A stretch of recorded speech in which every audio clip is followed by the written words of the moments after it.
সামনের গাড়ি অ্যাক্সিডেন্ট করে, পেছনের গাড়ি অপেক্ষা করে না, পাশ কাইটা কাইটা চলে যায়। জ্যাম বাজ্যা গেলে আরো চিৎকার শুরু করে, আরে লোক মরে গেছে, আরে মরলে মরুক বেটা, রাস্তা ক্লিয়ার করতে কম। ঠিক কিনা বলেন না কেন? ধরে বেটা বেটা কেডা মরছে না মরছে বেটা, এর লেগে বুঝি মানুষের রাস্তা আটকায় রেখে, মানে এই যুক্তি দেখা। তাহলে কেডা মরছে না মরছে মানে তোর মতো এক মানুষ মরছে। ঠিক কিনা বলেন না? তোর মতো এক সুস্থ সবল মানুষ মরছে বেটা, যে একটু আগে হাত নাড়তো পা নাড়তো, সেই মানুষটা এখন রক্তে ভাসতেছে বেটা। পাত্তাও নাই, কিসের সময় কার হাতে সময়? সবাই মেশিনের মতো যন্ত্রের মতো দৌড়াইতেছে। রাস্তায় দেখেন না সিএনজি অটো কি করে সবাই, কারো হাতে সময় নেই। ঠিক কিনা বলেন?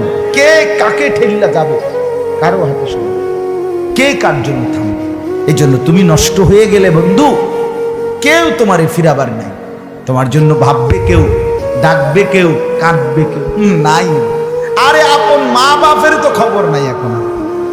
আপন বাপ সাইয়া রইছে, দেখে তার ফুতে আজকে 6 বছর 9 বছর এক ওয়াক্ত নামাজ পড়ে না, এবড়া বয়ে বয়ে বিড়ি খায়, বন খায়, চা দিয়া ভিজাইয়া খায়। এবার মাইছ না চাইতেন নামাজ।